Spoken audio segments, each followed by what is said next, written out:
அது ஒரு பிரசித்தி பெற்ற ஜென் மடாலயம். அந்த மடாலயத்துடைய தலைமை துறவி கிட்ட திடீர்னு ஒரு நாள் பொதுமக்கள் கிட்ட இருந்து ஒரு மனு கொடுக்கப்பட்டது.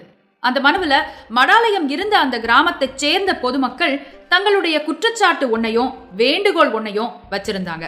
குற்றச்சாட்டு அந்த மடாலயத்துல இருக்கக்கூடிய ஒரு திறமையான துறவியை பற்றியது. அதாவது அந்த மடாலயத்துக்கு யாரு வந்து ஜென் வாழ்க்கை முறையை பத்தி கேட்டாலும் அந்த துறவி அவங்கள சரியா வழிநடத்த மாட்டேங்கிறாராம். ஒரு வாரம் முழுசும் அவங்கள அந்த மடாலயத்திலேயே வச்சிருந்து நிறைய ஓலைச்சுவடிகளை படிக்க வச்சு ராத்திரியும் பகலுமா வேலை வாங்கி அப்புறமா தான் வெளியே அனுப்புறாராம்.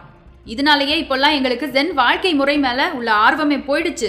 ஜென் வாழ்க்கை முறையை பார்த்தா பயமே வந்துருச்சு. அதனால இவரை கூப்பிட்டு விசாரிங்க அப்படின்னு அந்த குற்றச்சாட்டு சொல்லுச்சு. உண்மையிலேயே ஜென் வாழ்க்கை முறைங்கிறது அத்தனை கடினமானதா அப்படிங்கிற கேள்விக்கான பதிலையும் சொல்லுங்க அப்படின்னு அந்த வேண்டுகோள் இருந்துச்சு. தலைமை துறவி அந்த ரெண்டையும் வாசிச்சு பார்த்தாரு. உடனடியாக ஒரு விசாரணை குழுவையும் கூட்டினாரு.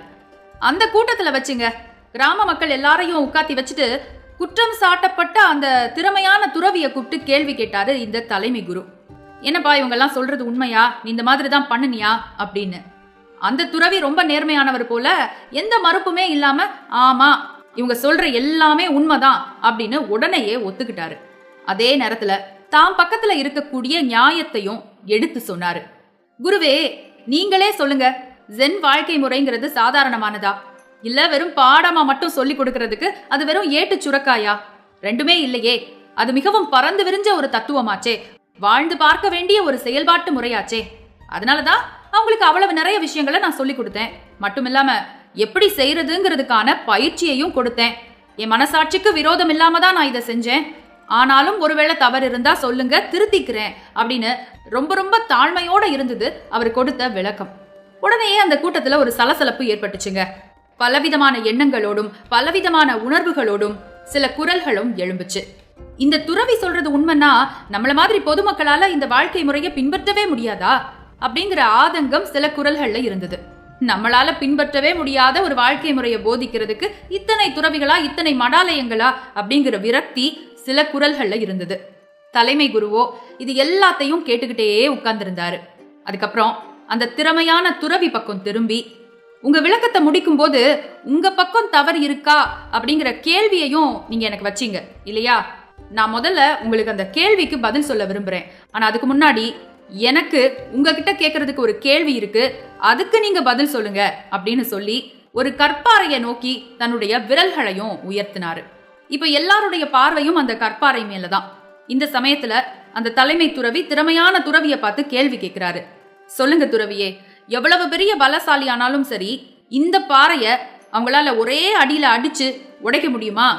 அந்த துறவி சொன்னாரு, முடியாது, எவ்வளவு பெரிய பலசாலியாலையும் முடியாது. மறுபடி தலைமை துறவி கேட்டாரு, ஒரே அடியில உடைக்க வேணாம், இன்னைக்கு முழுசும் நான் நேரம் கொடுக்குறேன். இந்த ஒரே நாள்ல அந்த கற்பாறைய அவங்களால உடைக்க முடியுமா? அதுக்கும் திறமையான துறவி சொன்னாரு, முடியாது குருவே, யாரானாலும் சரி இன்னைக்கு முழுசும் உட்கார்ந்து இதை உடைச்சுக்கிட்டு இருந்தா கை பழுத்துரும், 4 மணி நேரத்துக்கு மேல சுத்தியில தொடக்கூட முடியாது அப்படின்னு. இப்போ சுத்தி இருக்கிற அத்தனை பேரையும் ஒரு பார்வை பார்த்துட்டு இந்த தலைமை துறவி சொன்னாரு, அதேதான்ப்பா, இந்த பாறையை விடவும் மிகவும் பெரியதான, இந்த பாறையை விடவும் மிகவும் திடமானதான ஜென் தத்துவத்தையும் ஒரே மூச்சுல யாருக்கும் போதிச்சிட முடியாது. ஒரேடியா யார் ஒருத்தருக்கும் பயிற்சியும் கொடுக்க முடியாது. மீறி அதுக்கு முயற்சித்தா எப்படி ஒரே நாள்ல உட்கார்ந்து பாறையை உடைக்கிறவனோட கைகள் பழுத்துருமோ அது மாதிரி ஒரேடியாக போதனை கொடுக்கப்பட்ட, ஒரேடியாக பயிற்சி கொடுக்கப்பட்ட அந்த நபருக்கு இந்த ஜென் வாழ்க்கை முறைங்கிறதே வெறுத்துடும். நீ அந்த தவறை தான் இவங்களுக்கு செஞ்சிருக்க அப்படின்னு வெட்கி தலைகுனிந்து போனாரு அந்த திறமையான துறவி. அதே நேரத்துல இந்த தலைமை துறவி தொடர்ந்தாரு, பொதுமக்களே, நீங்க கேட்டீங்கல்ல ஜென் வாழ்க்கை முறையை எங்களாலெல்லாம் பின்பற்றவே முடியாதா அப்படின்னு. அதற்கான பதிலும் இதுதான்.